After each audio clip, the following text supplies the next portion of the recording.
Hello students, हम लोग stoichiometry से रिलेटेड सारे केस कर लिए हैं और अब हमको पढ़ना है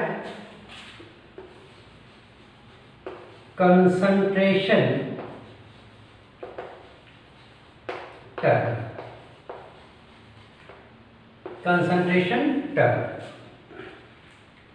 कंसंट्रेशन टर्म क्यों पढ़ना है? इसलिए कि बेटा हम लोग देख रहे थे कि जो भी रिएक्शन स्टोइकियोमेट्री से रिलेटेड क्वेश्चन कर रहे थे तो उसमें हम मोल के रिस्पेक्ट में रिएक्टेंट और प्रोडक्ट कितना चाहिए होगा या कितना बनेगा ये कैलकुलेट करते थे। जैसे एग्जांपल के तौर पे हम कहें कि हम एक न्यूट्रलाइजेशन रिएक्शन करा रहे हैं H2SO4 plus NaOH, sulphuric acid की रिएक्शन सोडियम हाइड्रोक्साइड से हमने कराया तो ये बनता है Na2SO4 प्लस 2H2O।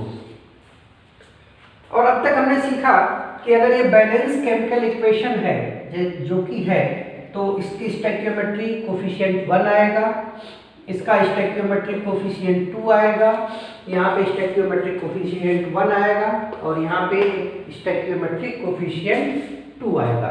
और इसका सिंपल सा मतलब हम लोग अब तक ये निकालते आए हैं कि 1 mole sulphuric acid 2 mole sodium hydroxide से रिएक्शन करके 1 मोल सोडियम सल्फेट और 2 मोल वाटर मॉलिक्यूल बनाएगा। लेकिन ये जो रिएक्शन की जा रही है, जो आप कह रहे हैं कि 1 mole sulphuric acid 2 mole sodium hydroxide आपस में रिएक्ट करेंगे तो 1 मोल सोडियम सल्फेट और 2 मोल वाटर मॉलिक्यूल बनेगा। एक्चुअल में जब ये रिएक्शन हम लोग कराने जाते हैं तो ये अमाउंट आपको मोल में नहीं दिए होते हैं। कैसे दिए होते हैं? ये जब हम लोग कराने जाते हैं तो मैक्सिमम रिएक्शन जो होती है ना वो सॉल्यूशन फेज में होती है, सॉल्यूशन फेज में होती है।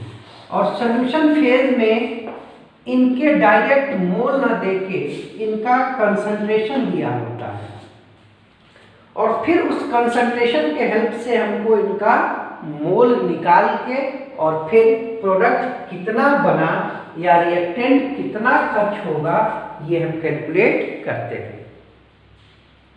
मतलब क्या है? मतलब ये है कि अब तक जो हम लोगों ने स्टोइकियोमेट्रिक कैलकुलेशन किए हैं वो पेपर के हैं। प्रैक्टिकल लाइफ में ये रिएक्शन सॉल्यूशन फेज में कराई जाती है और सॉल्यूशन फेज में कराई जाती हैं तो जो रिएक्टेंट यूज होता है और प्रोडक्ट बनता है उसका कंसंट्रेशन दिया होता है और कंसंट्रेशन से फिर हमको उनके नंबर ऑफ मोल निकाल के और फिर प्रोडक्ट कितना बना ये एनालिसिस करनी होती है। कहने का मतलब कि एक्चुअल लाइफ में हमको डायरेक्ट मोल नहीं दिया होगा, कंसंट्रेशन दिया होगा और उस कंसंट्रेशन के हेल्प से पहले हम मोल निकालेंगे और फिर स्टोइकियोमेट्रिक कैलकुलेशन करेंगे। ठीक है, तो अगर हमको कंसंट्रेशन से मोल निकालना है तो पहले हमको कंसंट्रेशन पढ़ना पड़ेगा, जानना पड़ेगा कि कंसंट्रेशन क्या होता है और किस तरीके से हम लोग कंसंट्रेशन के हेल्प से किसी रिएक्टेंट या प्रोडक्ट के नंबर ऑफ मोल्स निकाल सकते हैं। क्यों? अगर नंबर ऑफ मोल्स नहीं निकालेंगे तो स्टोइकियोमेट्रिक कैलकुलेशन नहीं हो पाएंगे। ठीक है, क्लियर हो गई बात? क्यों पढ़ने जा रहे हैं कंसंट्रेशन? फिर से एक बार, कंसंट्रेशन इसलिए पढ़ने जा रहे हैं कि प्रैक्टिकल लाइफ में लैबोरेटरी में जो रिएक्शन कराई जाती हैं वो सॉल्यूशन फेज में कराई जाती हैं। इसका भी सॉल्यूशन होगा, इसका भी सॉल्यूशन होगा। तो फिर सल्फ्यूरिक एसिड के सॉल्यूशन और सोडियम हाइड्रोक्साइड के सॉल्यूशन का कंसंट्रेशन दिया गया होगा और उस कंसंट्रेशन के हेल्प से आपके इनके नंबर ऑफ मोल्स निकालने होंगे और फिर नंबर ऑफ मोल्स से आप स्टोइकियोमेट्रिक कैलकुलेशन करेंगे कि कितना सल्फ्यूरिक एसिड खर्च होगा, कितना सोडियम हाइड्रोक्साइड खर्च होगा, कितना सोडियम सल्फेट बनेगा और कितना वाटर बनेगा। तो एक्चुअल में अब हमको कंसंट्रेशन पढ़ना पड़ेगा। क्यों? क्योंकि कंसंट्रेशन ही हमको पता होगा और उस कंसंट्रेशन के हेल्प से अब हमको आगे के कैलकुलेशन करने होंगे। और इसका कारण क्या है? कारण ये है कि मैक्सिमम रिएक्शन एक्वस फेज में या सॉल्यूशन फेज में कराई जाती है और उन रिएक्शंस में जो भी रिएक्टेंट्स यूज होते हैं उनका कंसंट्रेशन दिया होता है। ठीक है, तो हमको पढ़ना है कंसंट्रेशन टर्म। तो शुरू करते हैं। कंसंट्रेशन टर्म हमको यूज करना है किसके लिए? सॉल्यूशन के लिए। तो सबसे पहले तो यही जान लें कि सॉल्यूशन क्या होता है। मैंने आपको शुरू में बताया था कि solution it is a homogeneous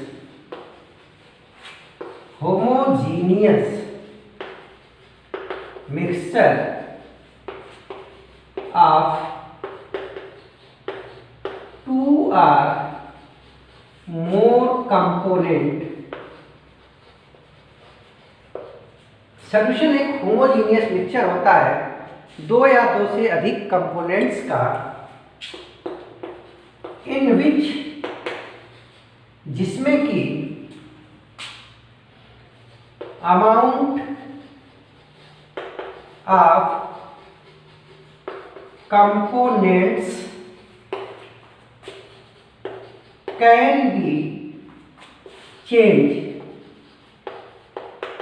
in certain limit.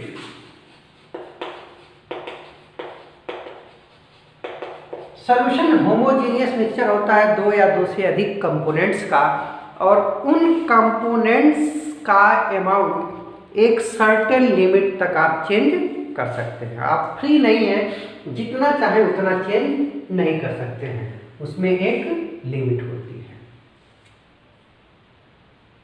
ठीक है, जैसे मान लीजिए आपने वाटर लिया, इसमें आपने शुगर मिला दिया, तो ये शुगर और वाटर का एक होमोजीनियस मिक्सचर बनेगा और ये कहलाएगा सॉल्यूशन।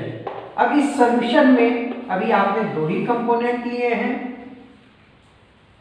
और होमोजीनियस मिक्सचर बने इसके लिए गिवन अमाउंट ऑफ वाटर में कितना शुगर डिसॉल्व कर सकते हो वो फिक्स होगा, मैक्सिमम वैल्यू फिक्स होगी। उस मैक्सिमम वैल्यू के बाद आप इसके अंदर और शुगर डिसॉल्व नहीं कर सकते। अगर करते भी हो तो वो होमोजीनियस मिक्सचर नहीं बनेगा और होमोजीनियस मिक्सचर नहीं बनेगा तो सॉल्यूशन नहीं कहलाएगा। ठीक है बेटा, तो ये तो हो गया सिंपल। आपको ये याद रखना है कि सॉल्यूशन क्या है? एक होमोजीनियस मिक्सचर है जिसमें दो या दो से अधिक कंपोनेंट्स होंगे। ये कंपोनेंट्स प्योर होंगे और इन कंपोनेंट्स का अमाउंट आप एक सर्टेन लिमिट तक चेंज कर सकते हो। ठीक है, अब छोटी सी बात, बहुत डिटेल में नहीं जाएंगे, टाइप ऑफ सॉल्यूशन। तो हमने बताया था जब भी हम टाइप की बात करते हैं तो बेसिस बतानी पड़ती है। तो टाइप ऑफ सॉल्यूशन ढेर सारे बेसिस पे, अलग अलग बेसिस पे कई तरह के सॉल्यूशन होते हैं। हमको सब नहीं पढ़ना है, कुछ एक पढ़ना है। पहला है on the basis of number of component, और यही अपना मेन है कि कंपोनेंट के बेसिस पे, नंबर ऑफ कंपोनेंट के बेसिस पे सॉल्यूशन। तो इसमें हम लोग एक को बोलते हैं बाइनरी सॉल्यूशन, दूसरे को बोलते हैं टर्नरी सॉल्यूशन, फिर बोलते हैं क्वाटरनरी, जैसे आपने कहा कि 2 या 2 से अधिक कंपोनेंट हो सकते हैं, तो अगर नंबर ऑफ कंपोनेंट 2 है तो ऐसे सॉल्यूशन को बोलते हैं binary solution. Number of component 3 है तो इसको बोलते हैं ternary solution. Number of component 4 है तो इसको बोलते हैं क्वाटरनरी सॉल्यूशन। ठीक है, फिर अगली अगर हम बात करें तो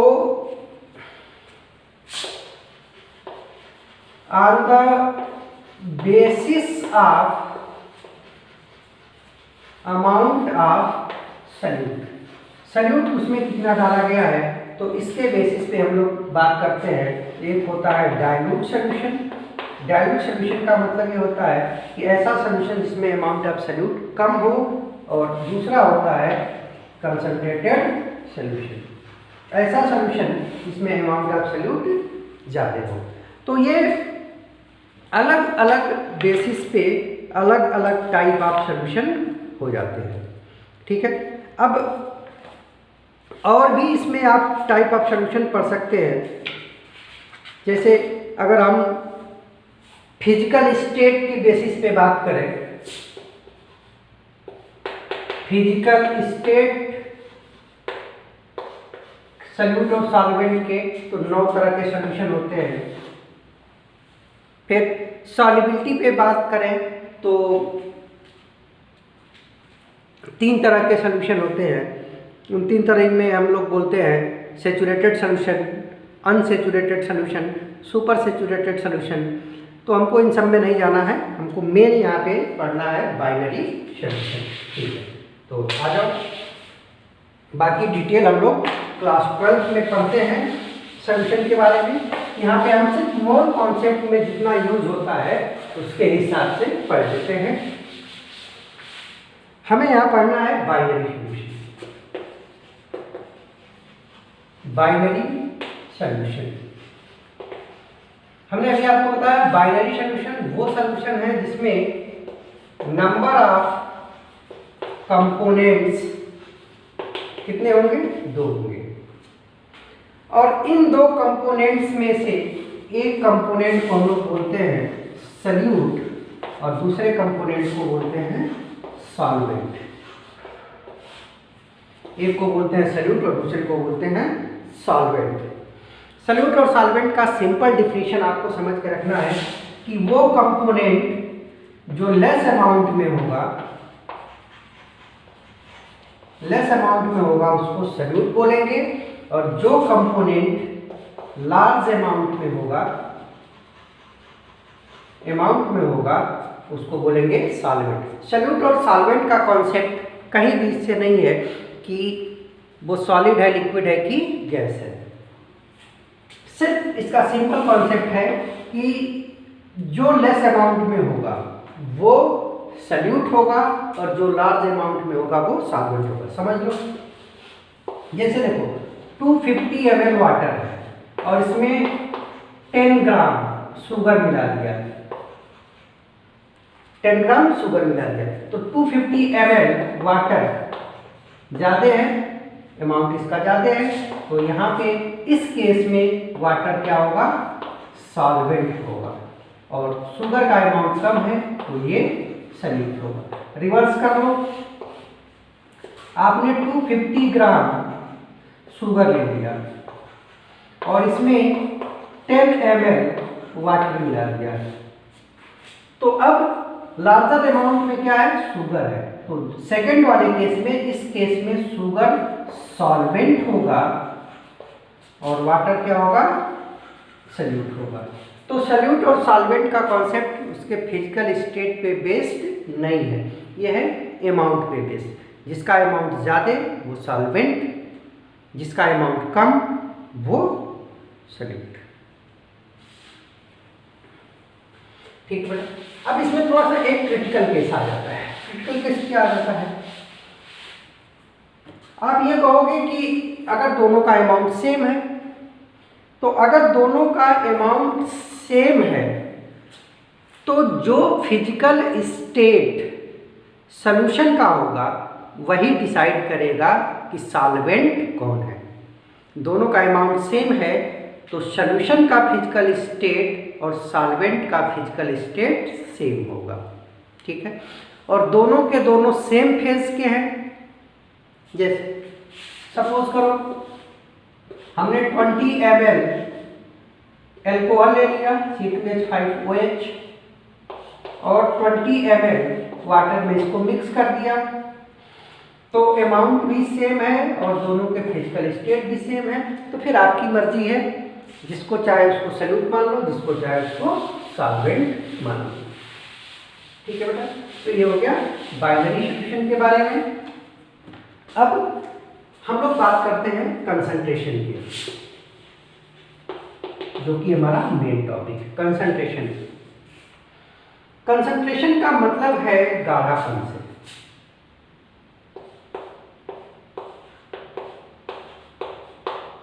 गाढ़ापन, जैसे जनरल सी बात समझ लो कि 250 ml आपने वाटर लिया, एक दूसरे बर्तन में भी 250 ml वाटर लिया, यहाँ पे 10 ग्राम शुगर मिलाया और यहाँ पे 20 ग्राम शुगर मिलाया, तो गाढ़ापन इसका जाते हैं, यानी कि गिवन अमाउंट ऑफ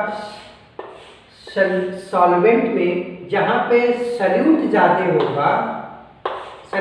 होगा उसका गाढ़ापन यानी कि उसका कंसंट्रेशन भी ज़्यादा होगा। तो ये तो सिंपल बात है जो आपको समझ में आ जा रही है, क्योंकि ये जो डाटा हमने दिया था 250 और 10 और 20, ये कंपेयर आपने किया। बट अगर ये डाटा कुछ ऐसा हो जिसको आप इजीली कंपेयर नहीं कर पाते, तो फिर कंसंट्रेशन का आपको यूज करना पड़ेगा। और कंसंट्रेशन होता है, it is defined as amount of salute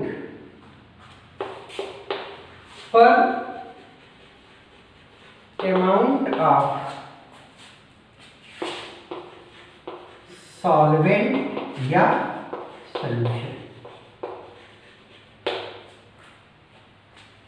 और फार्मूला बनेगा, सिंपल जो कंसंट्रेशन का फार्मूला होता है वो होता है amount of solute divided by amount of solution. ये हो जाता है कंसंट्रेशन। दूसरा एक और हो सकता है amount of solute divided by amount of solvent. तो ये दोनों ही तरीके से आप कंसंट्रेशन निकाल सकते हो। जो ऊपर वाला फार्मूला है जिसमें amount of salute divide by amount of solution दिया है, ये मैक्सिमम केसेस में, या ये कहो कि हर केस में जितने भी कंसंट्रेशन हम लोग पढ़ेंगे सब में यही वाला फार्मूला यूज होगा। ये वाला फार्मूला सिर्फ एक जगह यूज होगा और उस कंसंट्रेशन टर्म का नाम होगा मोलैलिटी। ठीक है, तो एक मोलैलिटी को छोड़ दिया जाए तो बाकी जब भी आप कंसंट्रेशन की बात करेंगे हमेशा आप ध्यान रखेंगे कि amount of solute divided by amount of solution. ठीक है, अब आपको पता है कि किसी भी सब्सटेंस का अमाउंट आप उसके मास के टर्म में बता सकते हैं, 10 ग्राम 20 ग्राम 50 ग्राम, या उसके मोल्स के टर्म में बता सकते हैं कि 5 मोल लिया है, 2 मोल लिया है, 2.5 मोल लिया है, व्हाटएवर। अगला उसका वॉल्यूम के टर्म में बता सकते हैं, 10 ml 50 ml 2.5 लीटर व्हाटएवर। तो आप अमाउंट बताने के आपके पास तरीके हैं मास, मोल और वॉल्यूम। अब ये अमाउंट चाहे सल्यूट का हो, चाहे सॉल्यूशन का हो, चाहे सॉल्वेंट का हो। तो कंसंट्रेशन में आपने अमाउंट बताने के लिए कौन सा मेथड यूज किया है? मास का यूज किया है, मोल का किया है, वॉल्यूम का किया है। इस पे बेस्ड डिफरेंट कंसंट्रेशन टर्म होते हैं। ठीक है, तो अब हमारा नेक्स्ट टॉपिक है different type of concentration term. Different type of concentration term.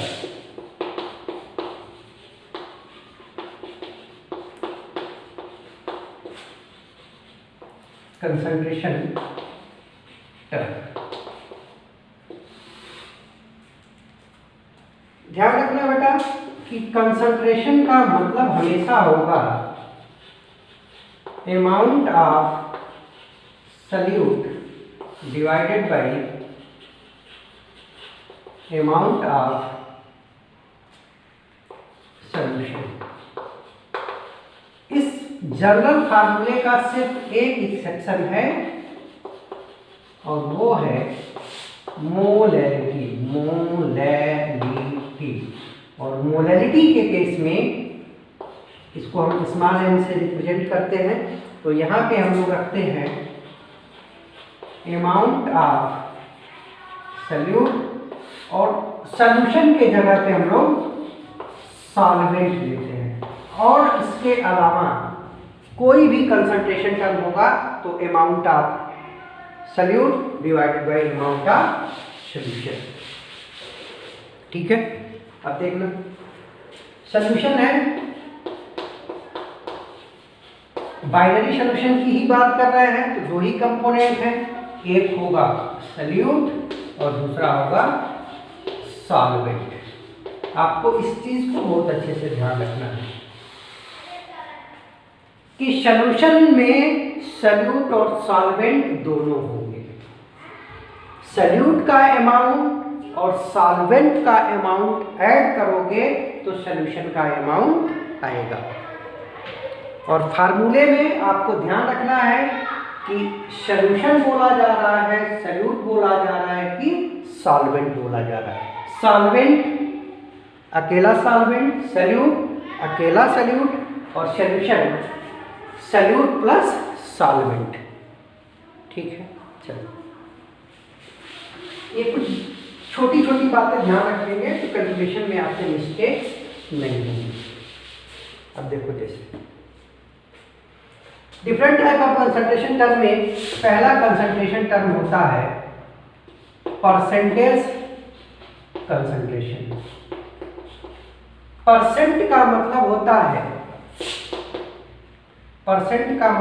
है out of 100।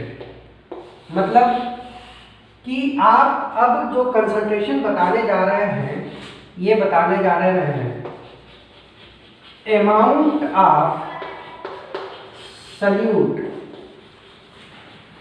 Present in 100 amount of solution. अगर आपने सॉल्यूशन का अमाउंट 100 ले लिया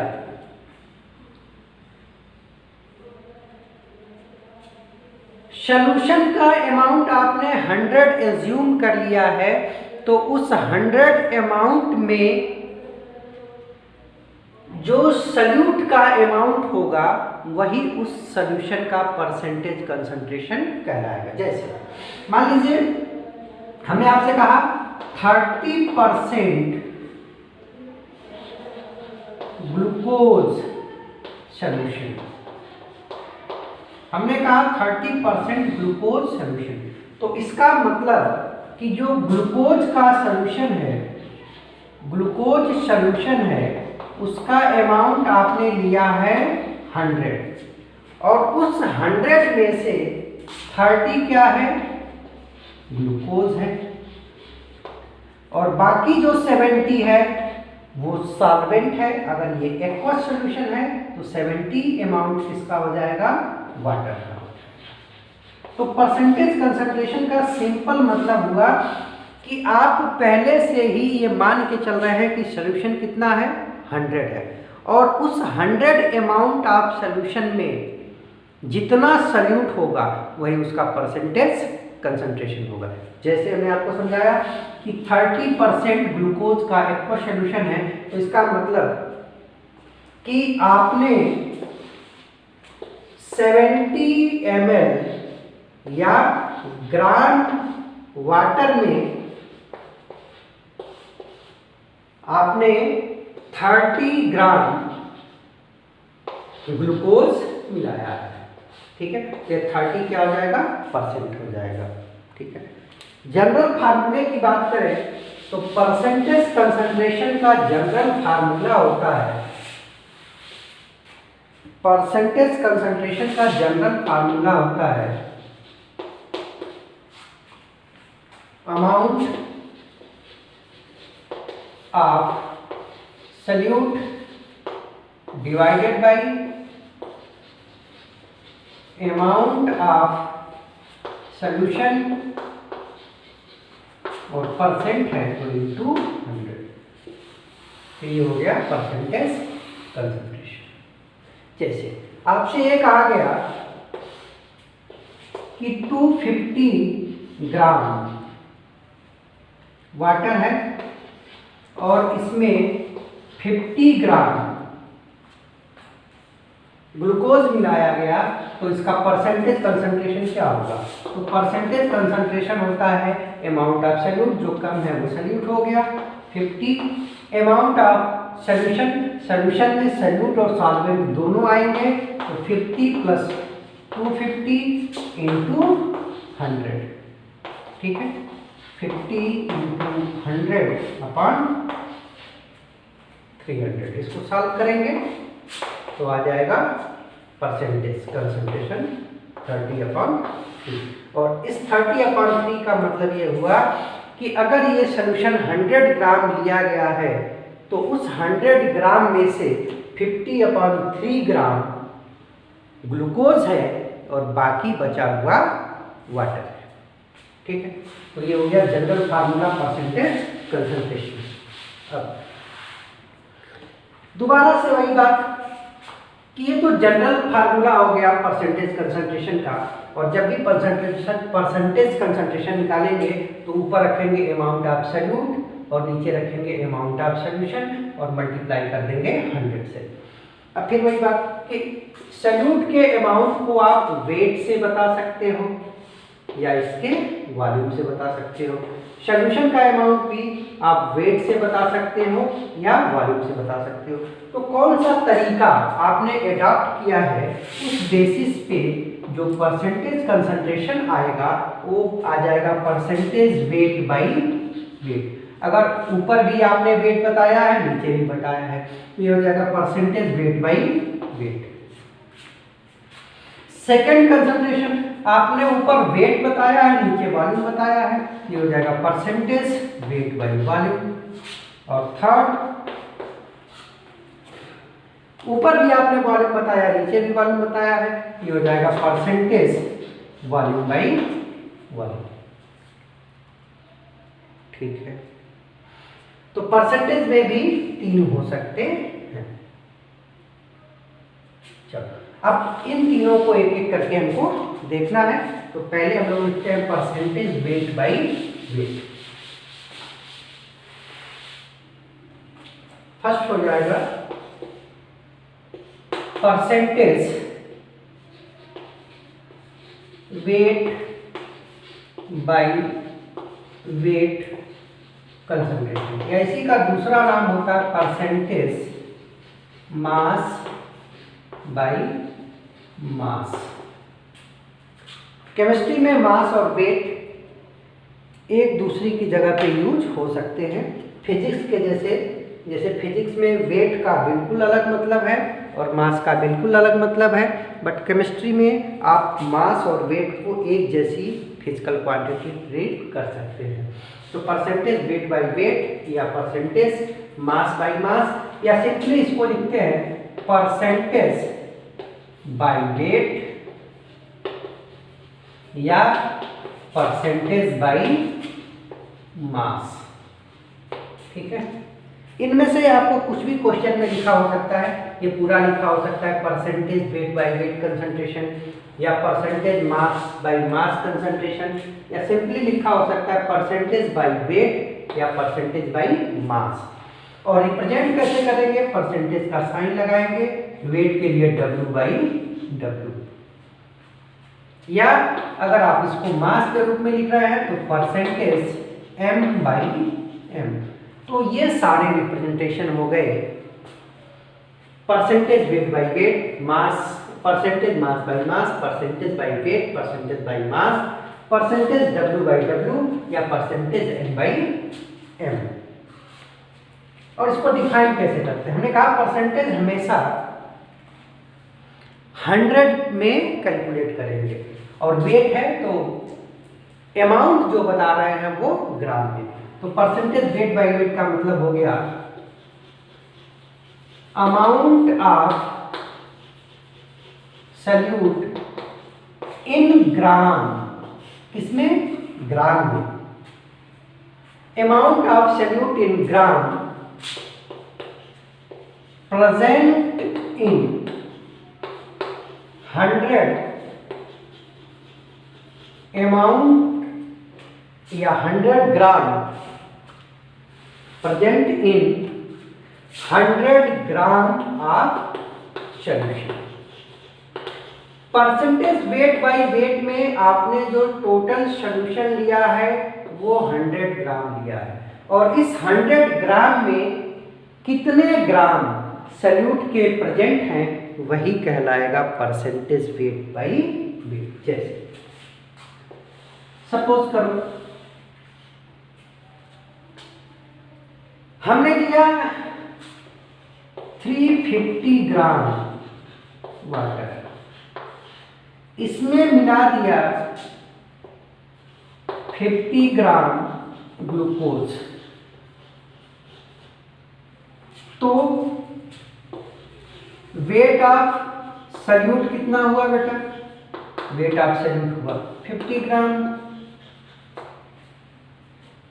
वेट ऑफ सॉल्वेंट कितना हुआ? 350 ग्राम।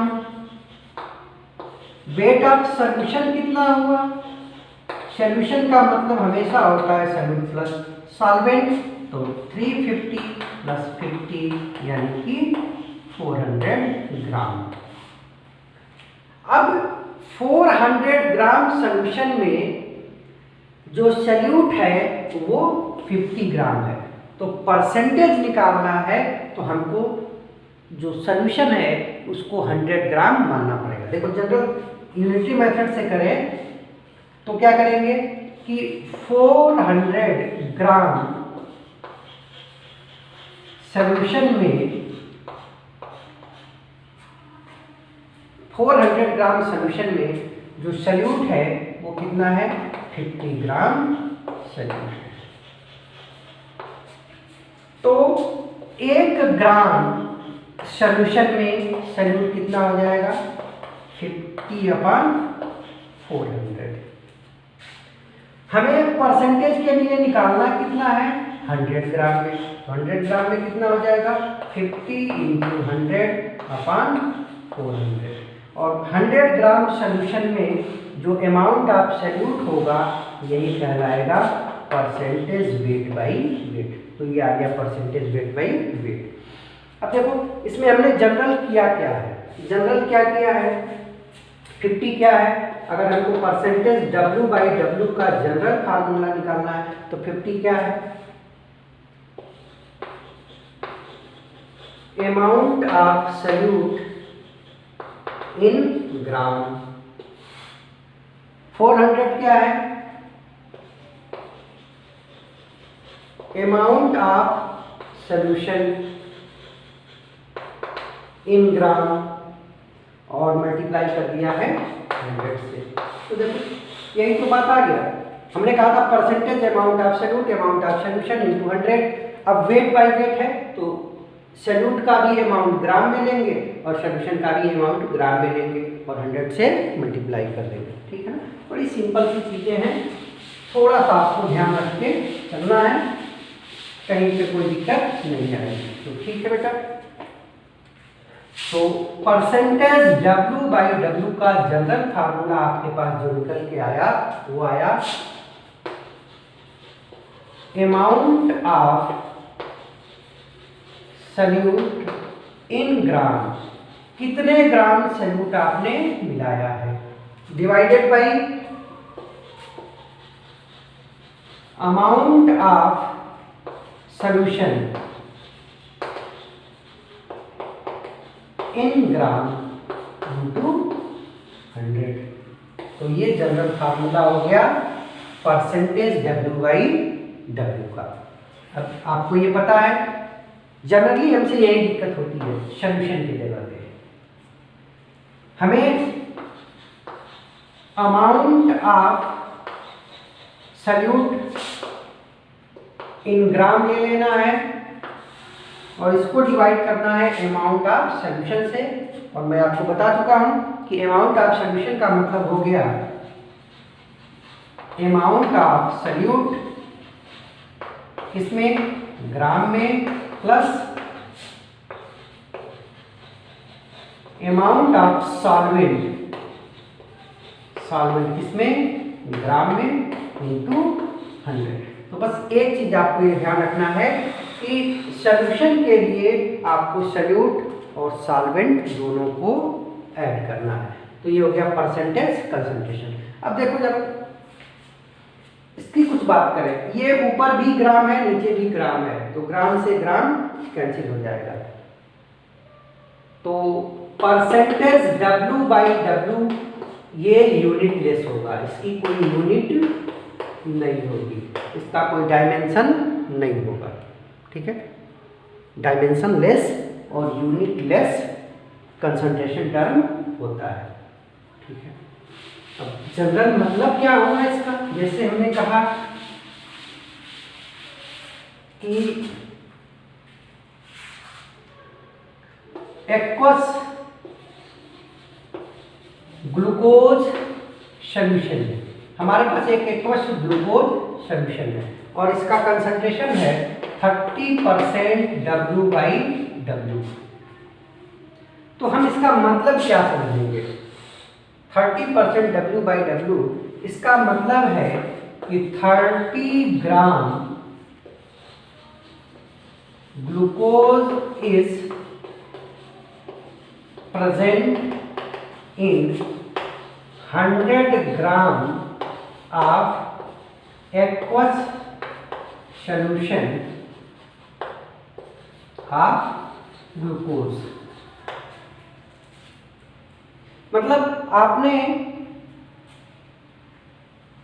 पानी के अंदर ग्लूकोज घोल के एक होमोजीनियस मिक्सचर बनाया है और अगर उस होमोजीनियस मिक्सचर का अमाउंट 100 ग्राम है तो उस 100 ग्राम में से 30 ग्राम क्या है, ग्लूकोज है।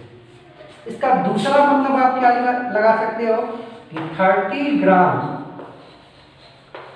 ग्लूकोज इज डिसॉल्व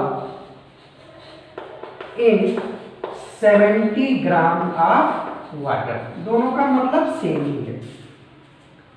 टोटल 100 ग्राम है और उस 100 ग्राम में से 30 ग्राम ग्लूकोज है, या 30 ग्राम ग्लूकोज है और 70 ग्राम वाटर है। ठीक है, आप जब कभी लैब जाओगे तो लैब में जो सल्फ्यूरिक एसिड का जो बॉटल रखा होता है,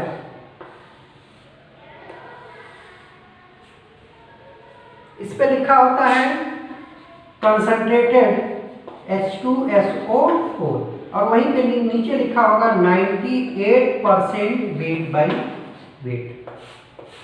तो इसका मतलब क्या समझोगे, इसका मतलब ये समझोगे कि अगर इस सॉल्यूशन में से आपने 100 ग्राम निकाला है तो उस 100 ग्राम में से 98 ग्राम H2SO4 होगा और बाकी का 2 ग्राम क्या होगा, वाटर। ठीक है बेटा, तो ये हो गया परसेंटेज वेट बाई वेट। अब सेकेंड जो कंसंट्रेशन टर्म आता है वो आता है percentage,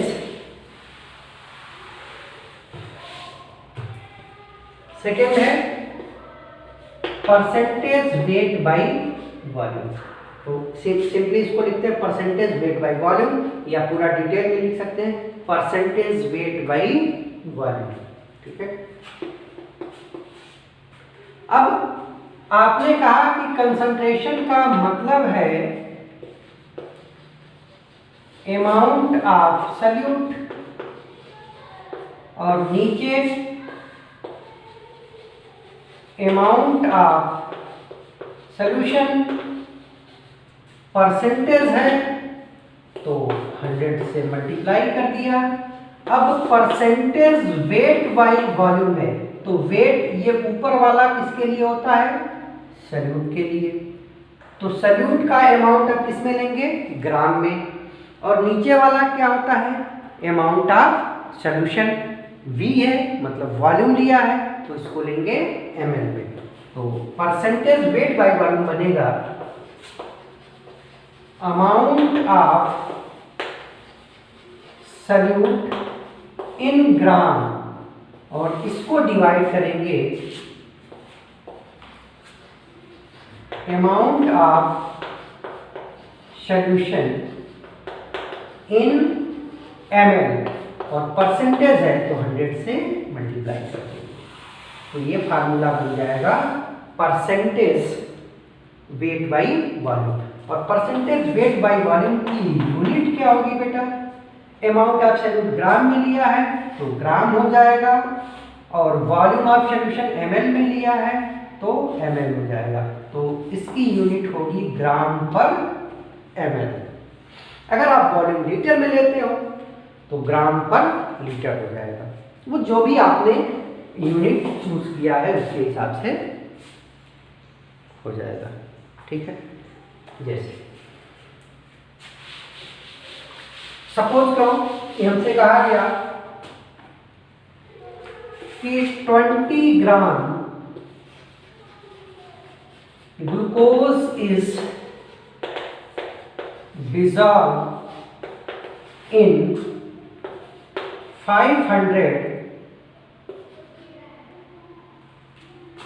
20 gram glucose is dissolved in water to produce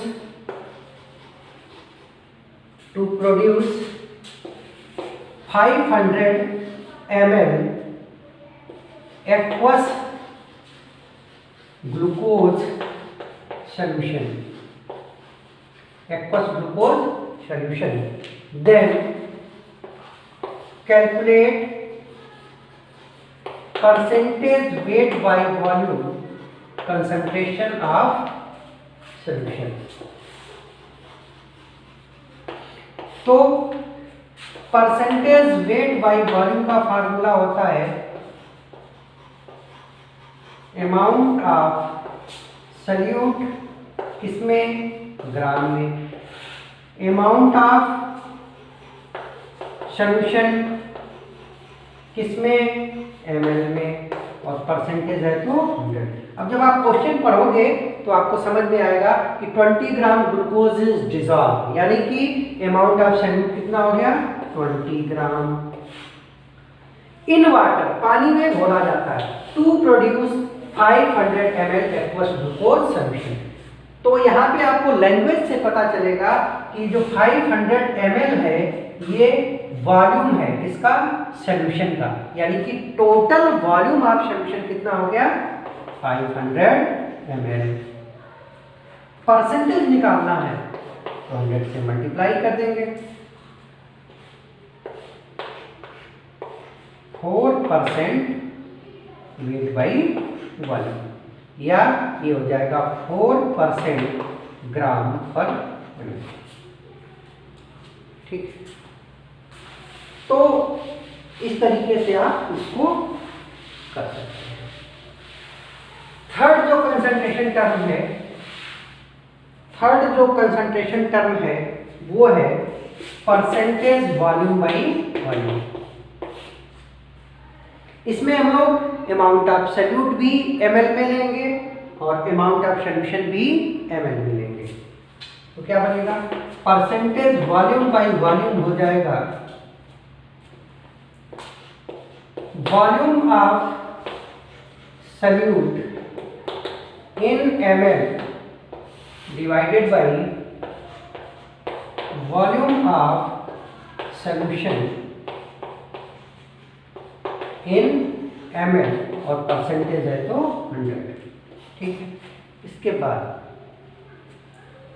अब volume of solute in ml divided by volume of solution है तो इसमें solute plus volume of solvent percentage है 200। ठीक, जैसे आपसे कहा गया कि 10 ml वाटर लिया गया और 290 ml एल्कोहल लिया गया C2H5OH, तो इसका परसेंटेज वॉल्यूम बाय वॉल्यूम बताओ।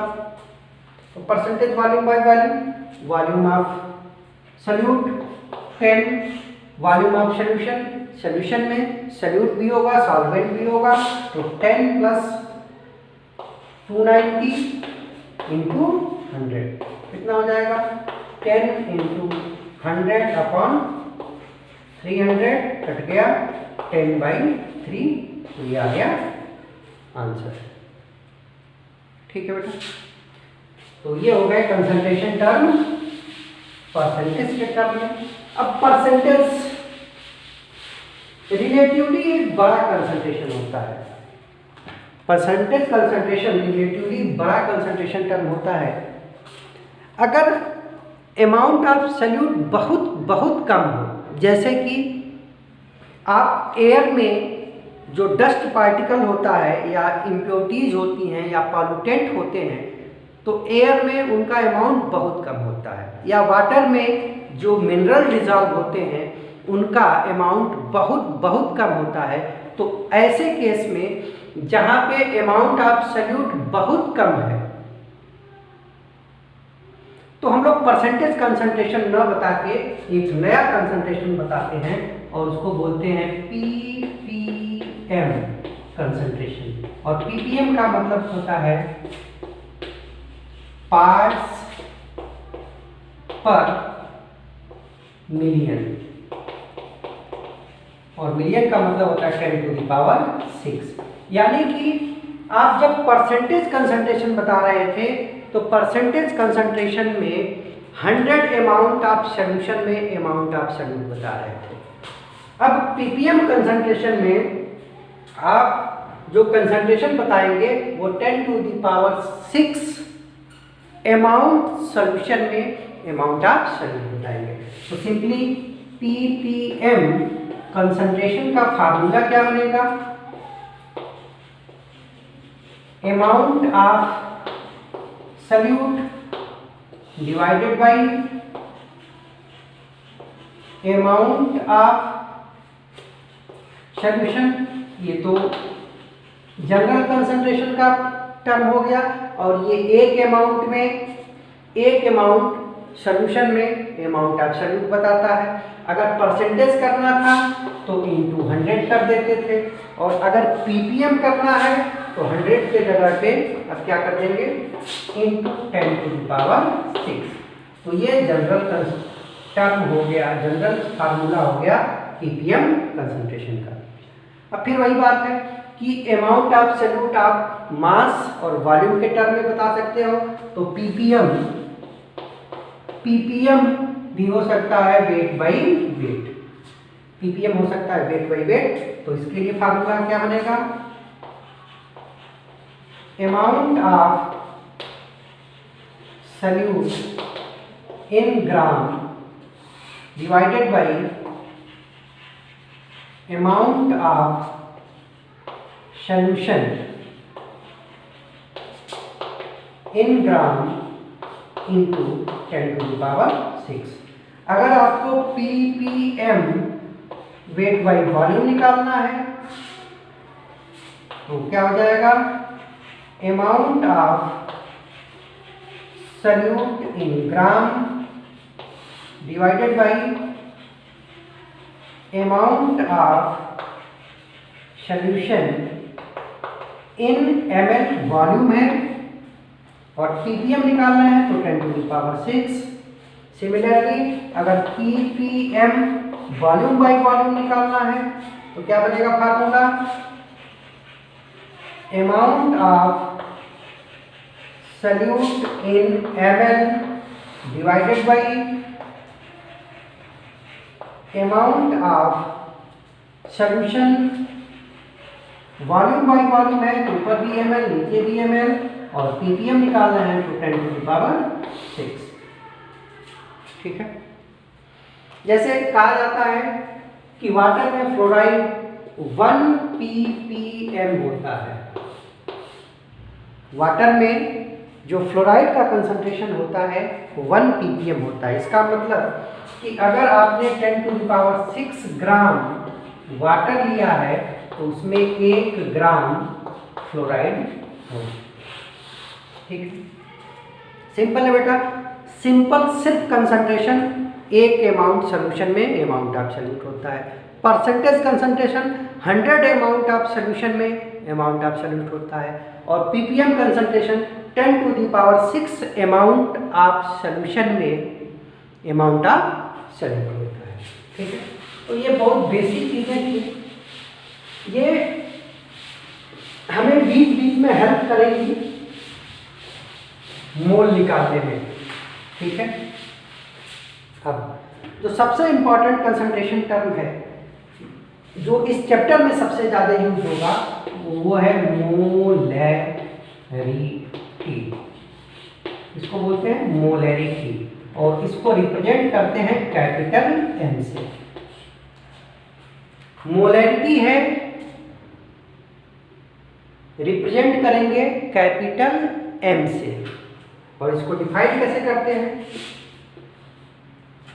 पहले हम बता दें कि हमने कहा था कि कंसंट्रेशन में हमेशा ऊपर रखोगे अमाउंट ऑफ सॉल्यूट और नीचे रखोगे अमाउंट ऑफ सॉल्यूशन। ठीक है बेटा, तो अमाउंट ऑफ सॉल्यूट अगर आप मोल में रखो, इसमें नंबर ऑफ मोल्स, और अमाउंट ऑफ सॉल्यूशन लीटर में रखो, तो जो कंसंट्रेशन बनता है वही कहलाता है मोलैरिटी। ठीक है, मतलब जो कंसंट्रेशन का जनरल फार्मूला पढ़ा था उसमें अमाउंट ऑफ सॉल्यूट को आपको किसमें रखना है, नंबर ऑफ मोल्स के टर्म में, और अमाउंट ऑफ सॉल्यूशन रखना है वॉल्यूम, और वॉल्यूम भी किसमें, लीटर में। तो नंबर ऑफ मोल्स और वॉल्यूम के हेल्प से जो कंसंट्रेशन निकालोगे वो आएगा मोलैरिटी। ठीक है, तो इसको डिफाइन करते हैं। Number of moles of solute present in 1 litre of solution. 1 litre आपने सॉल्यूशन लिया है और उस 1 लीटर सॉल्यूशन में जो number of moles of solute होंगे वही कहलाएगा उस सॉल्यूशन का मोलैरिटी। जैसे मान लीजिए आपसे कहा गया कि 0.25 मोलर एक्वस ग्लूकोज सॉल्यूशन है, तो इसका मतलब आप क्या समझेंगे। हमने कहा कि मोलैरिटी में ये नंबर जो है ये बताता है number of moles of solute. तो number of moles of solute कितना हो गया, 0.25, और कितने सॉल्यूशन में, 1 लीटर में, तो सॉल्यूशन कितना है, 1 लीटर। तो इसका मतलब हुआ कि अगर आपने एक्वस ग्लूकोज सॉल्यूशन का 1 लीटर लिया है तो उसमें 0.25 मोल